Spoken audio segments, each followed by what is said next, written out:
जिस टॉपिक पर मैं बात करने जा रहा हूं वो है बियाबान का मुकाशफा, द रेवलेशन ऑफ विल्डरनेस।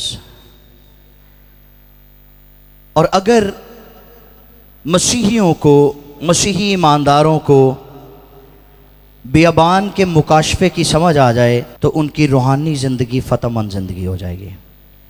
आमीन। सो आइए आज शुभ कलामे खुदा में से हम सीखते हैं। मेरे साथ देखिए लूका तबीब की मार्फत यीशु मसीह की इंजील, उसका 4था बाब है और उसकी 14वीं आयत मुक़द्दसा को हम कलामे खुदा में से पढ़ेंगे, सुनेंगे, समझेंगे और सीखेंगे।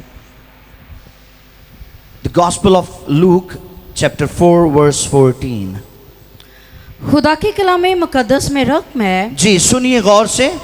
फिर यीशु रूह की कुव्वत से भरा हुआ, फिर यीशु रूह की कुव्वत से भरा हुआ गलील को लौटा और सारे गिरदोनवा में उसकी शोहरत फैल गई। कलामे खुदा के पढ़े और सुने जाने पर खुदा की बरकत हो। आमीन। फिर यीशु रूह की कुव्वत से भरा हुआ गलील को लौटा और सारे गिरदोनवा में उसकी शोहरत फैल गई। सारे गिरदोनवा में उसकी शोहरत फैल गई। अब जो शोहरत पाना चाहते हैं, आज का पैगाम उनके लिए भी बड़ा ख़ास है। जो किसी भी तरह से मशहूर होना चाहते हैं, शॉर्टकट लेकर या किसी और तरीके से मशहूर होने का गुर आज आपको मैं देने लगा हूं कि आप कैसे मशहूर हो सकते हैं, कैसे शोहरत पा सकते हैं। सो आइए कलामे खुदा में से इसको सीखते हैं। ये शुरू से कुव्वत से मामूर होकर लौटा और गलील के गिरदोनवा में उसकी शोहरत फैल गई। सुनिए, लूका अपने जमाने का मशहूर व मारूफ तबीब था। सीनियर डॉक्टर आप उसको कह सकते हैं, स्पेशलिस्ट डॉक्टर कह सकते हैं। वो पौलुस का शागिर्द था और लूका की इंजील और इमाल की किताब का मुसन्निफ था। फिर बतौर तबीब, बतौर डॉक्टर प्राइम पोजीशन पर होते हुए उसने यीशु की शिफा बख्श कुव्वत का बड़े गहरे तरीके से मुताला किया।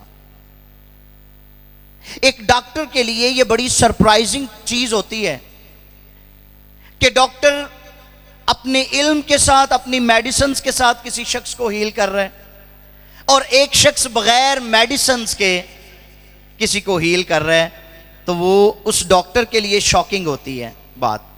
हमारे पास बहुत सारी ऐसी गवाहियां आती हैं कि जी जिस्म के अंदर रसौली थी, जब डॉक्टर को चेक करवाया तो डॉक्टर हैरान हो गया कि जी रसौली तो अब नहीं है। जिस्म के अंदर कैंसर था, जब डॉक्टर ने मुआयना किया तो वो कैंसर नहीं रहा, डॉक्टर हैरान हो गया। तो डॉक्टर्स को हैरान कर देने वाली कुव्वत कौन सी है? आमीन। सो ये सरप्राइज था कि यीशु मसीह के अंदर वो कौन सी कुव्वत काम करती थी कि बगैर मेडिसिन के लोगों को ठीक करता जाता था। ये क्यूरियोसिटी मौजूद थी लूका के अंदर। इंजील मुकद्दस को तहरीर करते हुए लूका ने मत्ती, मरकस और यूहन्ना से बढ़कर कुव्वत का जिक्र किया है। और ये वो कुव्वत है जिसको यूनानी जुबान में डोनामिस बोलते हैं। पहाड़ों को रेजा रेजा कर देने वाली कुव्वत। और बतौर तबीब ये इस कुव्वत से बड़ा ही मुतासिर था, जो लोगों को शिफा देती थी, हील करती थी।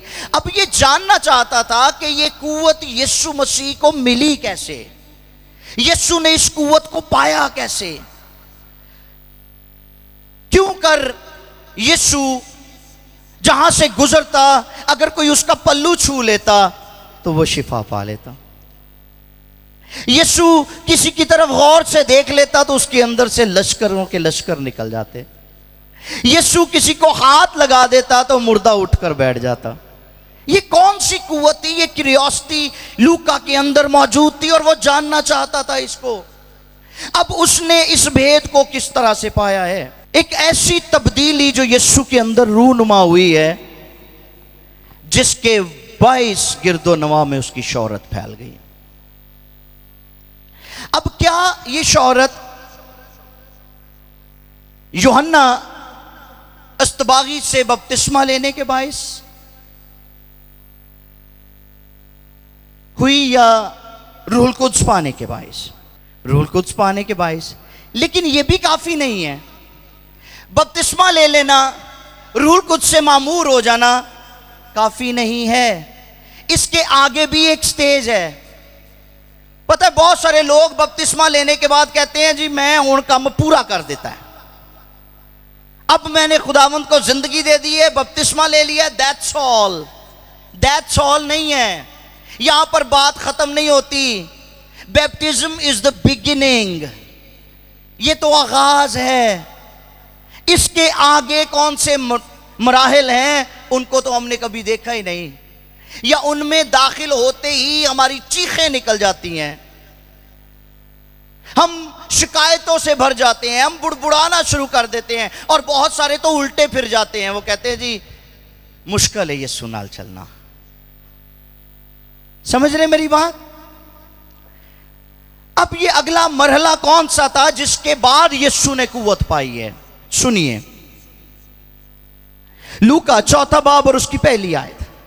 फिर यीशु रूहुल कुद्दस से भरा हुआ जी यरदन से लौटा, हाँ जी, और 40 दिन तक रूह की हदायत से, सुनिए, 40 दिन तक रूह की हदायत से बियाबान में फिरता रहा, बियाबान में फिरता रहा, और अबलीस उसे आजमाता रहा। Thank you so much.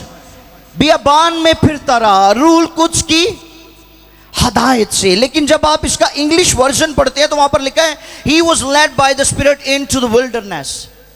He was led, रूह उसको ले गया, रूह उसको बियाबान में लेकर गया। That was the worry step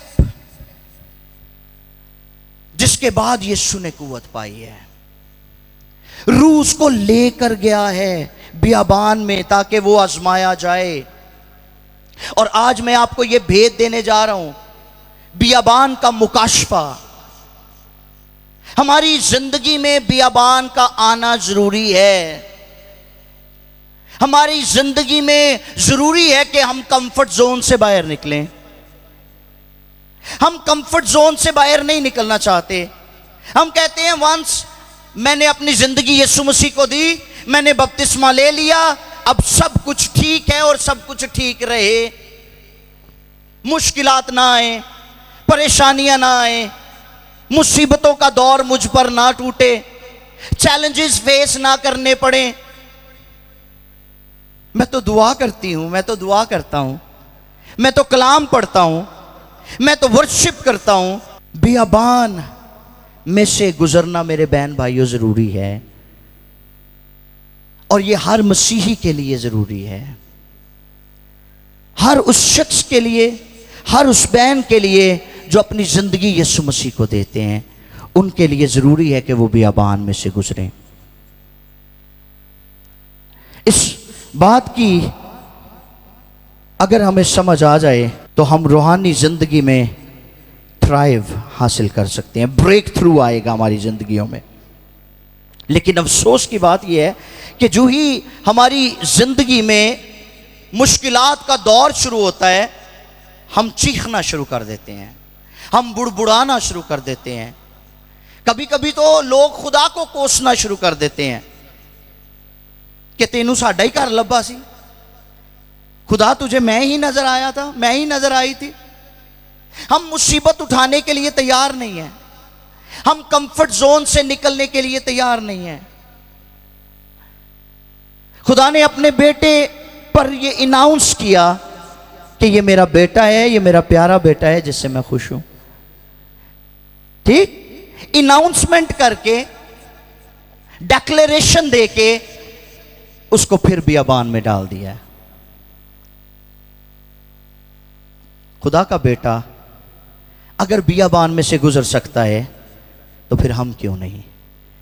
ये सवाल है जो हमें अपने आप से पूछने की ज़रूरत है।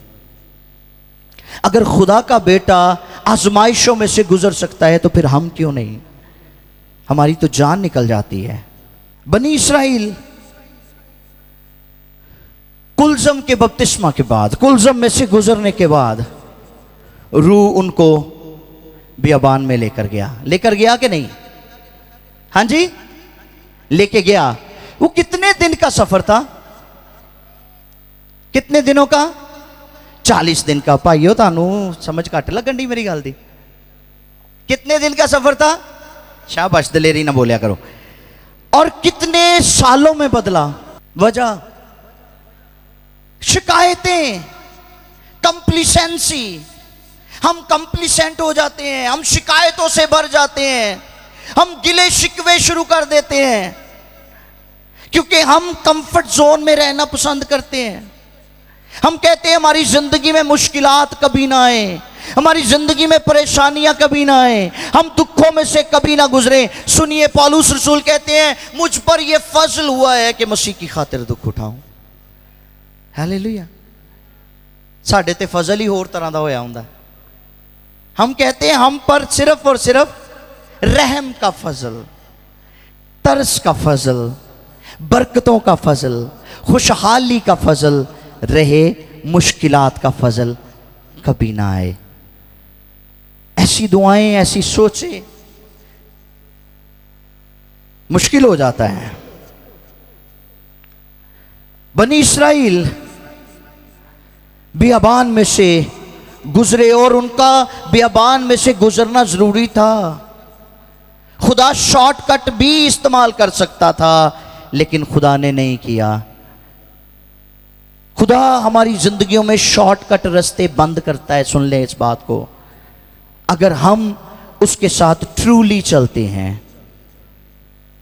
अगर हम ये प्रोक्लेम करते हैं कि मैंने अपनी जिंदगी खुदावंद को दे दी है, अब मैं खुदावंद का हूं, अब मैं खुदावंद की हूं, तो फिर वो हमें शॉर्टकट रास्तों से नहीं लेकर जाएगा, वो हमें बियाबान में से गुजारेगा। और उसके लिए हमें तैयार रहना है। और आजमाइश में से गुजरने के बाद हम जलाल में दाखिल होते हैं। बगैर आजमाइश के ऐसा हो नहीं सकता। 140 का अदद आजमाइश का अदद है। और फिर कहूंगा आजमाइश के लिए बियाबान में से गुजरना जरूरी है। अब क्यों खुदा हमें बियाबान में से गुजारता है? सुनिए, खुदा हमें बियाबान में से गुजार कर तोड़ता है, हमारे अंदर से खुद इन्हिसारी को ख़त्म करता है, खुद गर्जी को ख़त्म करता है, सरकशी और बगावत को ख़त्म करता है। हमारी ज़िंदगियों के साथ खुदा ताज्जुब खेज सलूक करता है, हमारे बदनों को मसलूब करता है और हमारी किरदार साजी करता है। इसलिए हमारी ज़िंदगियों में बियाबान का होना भी ज़रूरी है। हमें बियाबान में से गुजरना ज़रूरी है। अब इस दुरानिया में, इस ड्यूरेशन में, इस मरहला में अगर आप रूह कुद्स के ताबे रहें, क्योंकि कलाम में लिखा है रूह यीशु को बियाबान में लेकर गया। कौन? रूह लेकर गया है। और अगर आप अपनी आजमाइश में रूह कुद्स के ताबे रहेंगे तो आप गलबा पाएंगे। और ये सफर 40 दिन के बाद खत्म भी हो जाएगा, ये भी मैं आपको बता दूं। वरना 40 सालों पर आज बहुत सारे लोग हैं, उनको तौबा किए, बपतिस्मा लिए, खुदा के साथ चलते हुए या खिदमत करते हुए 40, 45, 50 साल हो चुके हैं, लेकिन अभी भी उनका सफर खत्म नहीं हुआ। आज भी वो बियाबान में से गुजर रहे हैं। कभी ब्रेक थ्रू आया ही नहीं उनकी जिंदगी में। क्यों? इसलिए कि जब मुसीबत पड़ती है वो गिर जाते हैं, जब आजमाइश आती है वो गिर जाते हैं। वो कभी कलाम पर खड़े ही नहीं हुए। उन्होंने कभी कलाम को मौका ही नहीं दिया कि कलाम उनकी जिंदगियों में काम करे। सो इस हकीकत को जानना जरूरी है कि बपतिस्मा और कुव्वत, बपतिस्मा और जलाल, बपतिस्मा और जोर, बपतिस्मा और फतहमंदी के दरमियान, इन दोनों के दरमियान, बपतिस्मा और कुव्वत के दरमियान हैबतनाक आजमाइश मौजूद है। अगर कोई कुव्वत पाना चाहता है, अगर कोई मशहूर होना चाहता है, तो फिर उसे आजमाइश के दौर में से गुजरना पड़ेगा और कायम भी रहना पड़ेगा। हम बपतिस्मा के बाद कुव्वत तो पाना चाहते हैं, मगर आजमाइश में से गुजरने के लिए तैयार ही नहीं है। अब एक और काम होता है, जब आजमाइश आती है तो हमारी जिंदगी में छोटे छोटे गैप्स मौजूद होते हैं, छोटे छोटे खला, छोटे छोटे रखने मौजूद होते हैं, और हम उन रखनों को बंद नहीं करते। यही वजह है कि हम मुसीबत में गिर पड़ते हैं। जब आजमाइश आती है तो हम उस आजमाइश का शिकार हो जाते हैं। आ रही है मेरी बात की समझ? उन रखनों को फिल करना है, उन रखनों को पुर करना है। सुनिए यीशु मसीह के बारे में क्या लिखा है, इब्रानियों 4:15, इब्रानियों 4 बाब है और उसकी 15वीं आयत। क्योंकि हमारा ऐसा सरदार काहे नहीं, सुनिए, हमारा ऐसा सरदार काहे नहीं जो हमारी कमजोरियों में, जो हमारी कमजोरियों में हमारा हमदर्द ना हो सके, हमारा हमदर्द ना हो सके, बल्कि वो सब बातों में, सुने, वो सब बातों में हमारी तरह आजमाया गया तो भी बेगुनाह रहा। तो भी बेगुनाह रहा। क्यों? क्योंकि उसकी जिंदगी में गैप्स नहीं थे। हमारी जिंदगी गैप से भरी हुई है। हमने अपनी जिंदगी में रखने छोड़े हुए हैं, छोटे छोटे सुराख मौजूद हैं जिनमें से गुनाह हमारी जिंदगी में कदम रखता है और हम रखने देते हैं। छोटे छोटे, सबको पता है अपना अपना, हम सब अपने बारे में बहुत ज्यादा और बहुत गहरे तौर पर जानते हैं। यीशु मसीह के बारे में लिखा है, वो भी हमारी तरह आजमाया गया लेकिन बेगुनाह ठहरा। जब हम आजमाए जाते हैं तो हम गुनहगार ठहरते हैं, क्योंकि हम कभी भी उन गैप्स को फिल नहीं करते, उन गैप्स में खड़े नहीं होते। अब इससे पहले कि यीशु रूल कुद्स की कुव्वत से मामूर होकर गिरदो नवा में शोहरत पाता, 3 बड़ी आजमाइशों में से वो गुजरा। शोहरत बड़ी अच्छी लगती है सानू, हम मशहूर हो जाएं, लोग हमें जानें, लेकिन इसके लिए कुर्बानी बहुत बड़ी है, बहुत बड़ी कुर्बानी। इब्लीस ने यीशु की सनशिप पर हमला किया था। किस पर? उसकी फर्जंदियत पर, उसकी सनशिप पर हमला किया था। जब उसने सुना कि खुदा बाप ने कहा यह मेरा प्यारा बेटा है जिससे मैं खुश हूं, मत्ती 3:17 के मुताबिक, तो उसने उन्हीं कलमात को उठाया और यीशु मसीह को आजमाने लगा। कहता तू खुदा का बेटा है, ठीक, तू खुदा का बेटा है, फरमा ये पत्थर रोटियां बन जाए। तू तो बेटा है, तू तो कर सकता है। अब चैलेंज ये था कि तू तो कर सकता है, तू खुदा का बेटा है, तू तो कर सकता है। उसने उसको उकसाया कि वो अपने आप को बेटा साबित करे। कदी कदी लोग तड़ांदे हुंदे ने तानू ताकि तुसी तिड़ो, लेकिन आपको हिकमत की जरूरत है ताकि आप इब्लीस के मंसूबों पर गालिब आ सकें। वो चाहता था कि यीशु अपना इख्तियार इस्तेमाल करे और साबित करे कि वो वाकई खुदा का बेटा है, क्योंकि वो नाफरमानी करवाना चाहता था। फिर वो चाहता था कि ये अपने रूहानी इख्तियार को अपनी जिस्मानी जरूरत के लिए पूरा करे। फिर सुनिए इस बात को, वो चाहता था कि ये अपने रूहानी इख्तियार को अपनी जिस्मानी जरूरत के लिए इस्तेमाल करे। फिर नंबर 3, वो चाहता था कि ये अपने आप को प्रूव करने के लिए बाप के इख्तियार से बाहर निकले। अपने आप को प्रूव करने के लिए, अपने आप को खुदा का बेटा साबित करने के लिए उसके इख्तियार से बाहर निकले। और ऐसा काना गलील की शादी पर भी हुआ था। बहुत दफ़ा लोग सवाल करते हैं कि यीशु मसीह ने मुकद्दसा मरियम को ऐ औरत क्यों कहा, ऐ औरत मुझे तुझसे क्या काम। तो सुन लीजिए, ये यीशु मसीह का पहला मौजज़ा था जो यीशु ने किया काना गलील की शादी पर, और पहला ही मौजज़ा करने के लिए उसकी माँ उसको आकर कह रही है कि इनके पास मैं नहीं है। अब यीशु इस पहले मौजज़े को माँ के इख्तियार में रहकर या माँ के इख्तियार के साथ परफॉर्म नहीं करना चाहता था,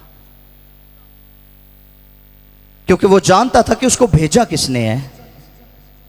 सुन रहे, मेरी बात की समझ आ रही है?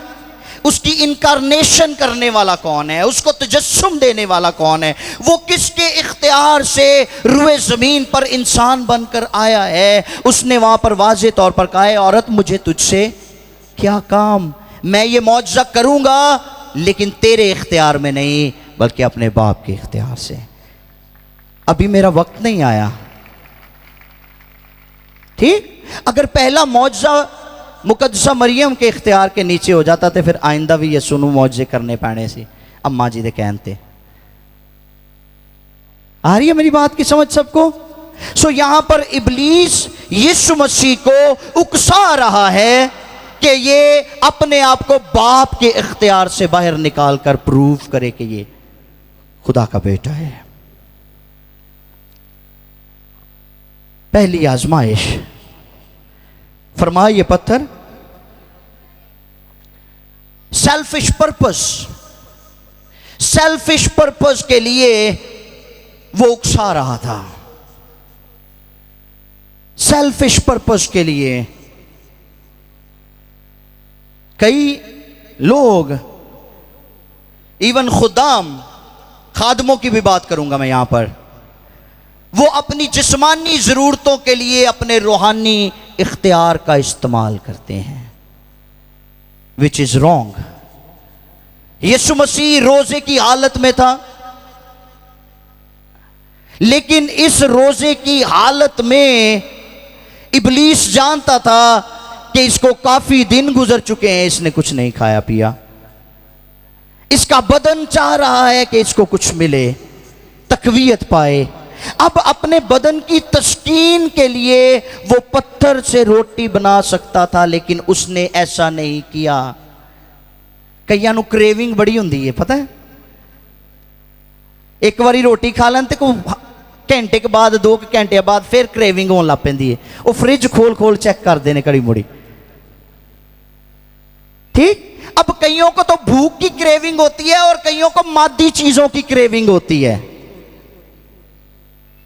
बैठे बिठाया उन्होंने दिल च ख्याल आएंगे, हाय मेरे को कार होनी चाहिए, हाय मेरा भी अमरीका का वीज़ा लगना चाहिए। बैठे बिठाया दिल च बड़े बड़े ख्याल आते हैं, मेरे को काफ़ी सारी दौलत होनी चाहिए, मैं इतों लाहौर चाह पीन जावा करा। हाँ जी, ये क्रेविंग्स हैं, जिस्म की ख्वाहिशें हैं जो आपको उभारती हैं, उकसाती हैं, ताकि आप खुदा के मकसद को पूरा ना होने दें। ये क्रेविंग है। अब यीशु ऐसा कर तो लेता मगर बाप का नाफरमान ठहरता, इसलिए उसने ऐसा नहीं किया। उसने अपने रूहानी इख्तियार को अपनी जिस्मानी जरूरत के लिए पूरा नहीं किया। आज सुबह मैं आपको इनकरेज करूंगा, never use your spiritual authority against your physical needs. कभी ऐसा मत करिएगा। अब यीशु जानता था कि ये वो इम्तिहान है रोटी वाला जिसमें बनी इस्राइल पहले फेल हो चुके हैं। ये वो आजमाइश है जिसमें हवा नाकाम हो चुकी है। कलाम में लिखा, उसने फल को देखा, उसे बड़ा अच्छा लगा, क्रेविंग होना शुरू हो गई, उसने लिया और खाया। भूख बड़ी बुरी चीज है। हालेलुया। इस इम्तिहान में बनी इस्राइल नाकाम हो चुके थे, हवा नाकाम हो चुकी थी, और खुदा नहीं चाहता कि आप मादी चीजों में पढ़कर नाकाम हो जाएं, मादी चीजों में पढ़कर आप आजमाइश तले दब जाए और उस जलाल से महरूम हो जाएं जो इस आजमाइश के बाद आपको मिलने को है। ज़बूर नंबर 106 और उसकी 15वीं आयत पढ़िए। ज़बूर नंबर 106 और उसकी 15वीं आयत। सो उसने उनकी मुराद तो पूरी कर दी, सुने लिखा है, सो उसने उनकी मुराद तो पूरी कर दी, पर उनकी जान को सुखा दिया। उनकी जान को सुखा दिया। कहते असी ते मिस्र च हांडियां दे कोल बह के खांदे सी, तू यहां हमें भूखा मारने के लिए लेके आ गया बियाबान में। हमें यहां गोश्त कौन खिलाएगा, हमें यहां रोटी कौन खिलाएगा। ज़बूर नवीस लिखता है कि उसने उनकी मुराद को तो पूरा किया लेकिन उनकी जान सुखा दी।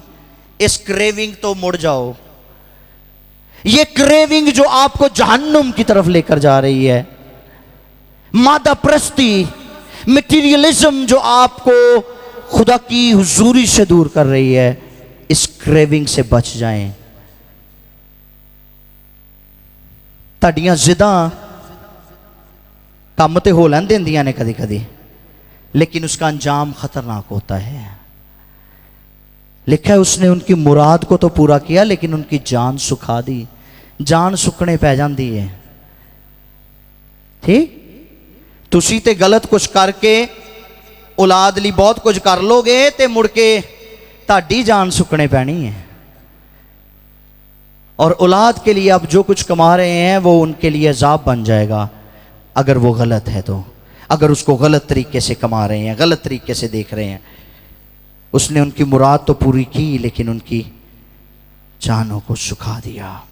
सो यीशु मसीह इस आजमाइश पर गालिब आए हैं। ये सेल्फिश पर्पस की आजमाइश थी, इसके पीछे मकसद था खुदगर्जी। यीशु खुदगर्ज हो जाता लेकिन वो ऐसा नहीं उसने किया।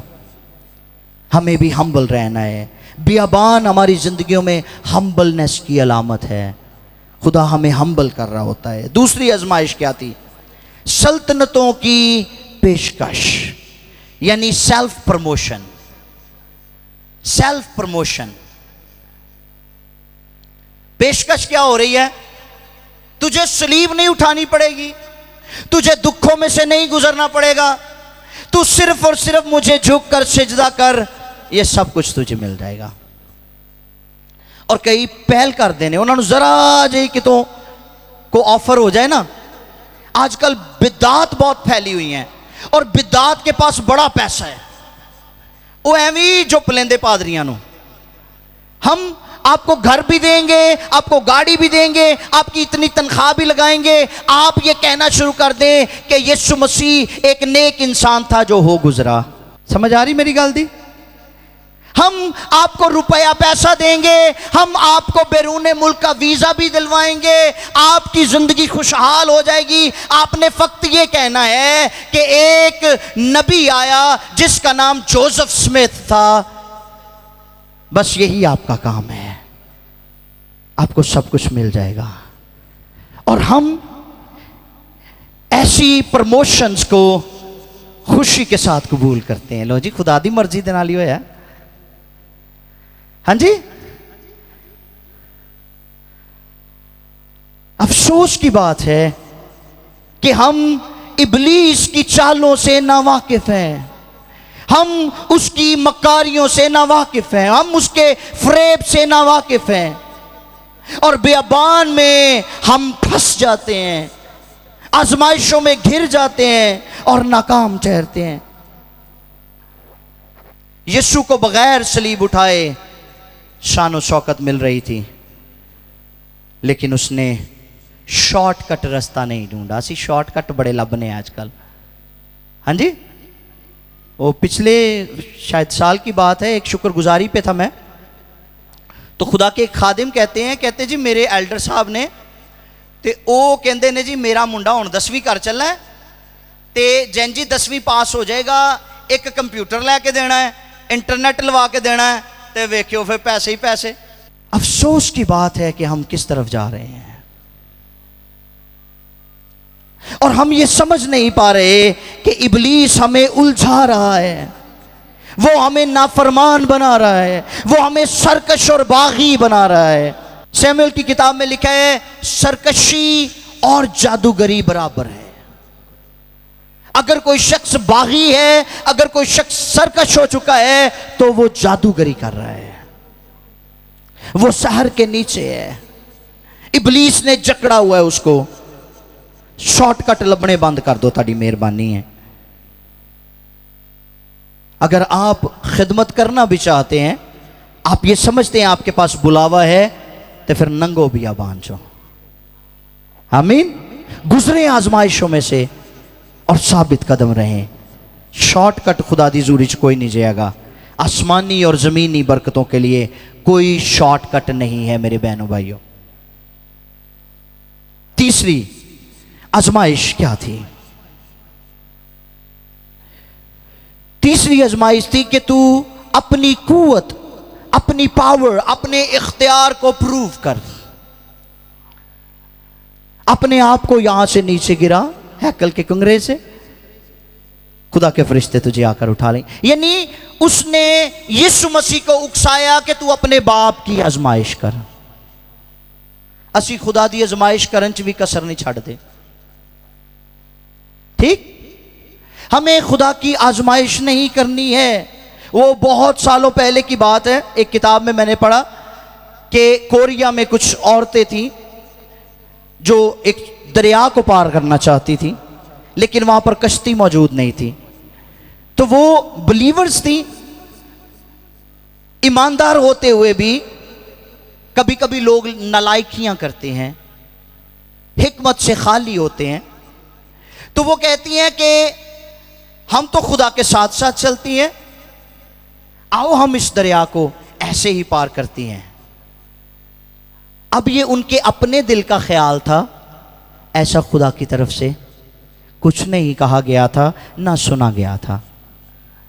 तो जब वो दरिया में उतरी, चलती गई चलती गई चलती गई और बिलाखिर गहराई में जाकर खो गई और फिर कभी नहीं मिली।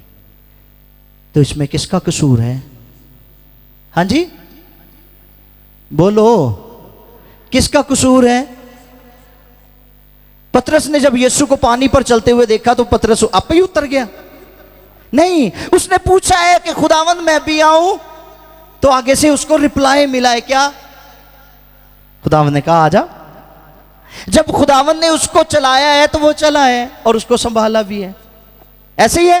तो फिर हम क्यों बहुत सारे काम अपनी मर्जी से करने की कोशिश करते हैं? हम बहुत सारे कामों में जो खुदा का काम होता है उसको भी आप ही करने की कोशिश कर रहे होते हैं। अफसोस की बात है।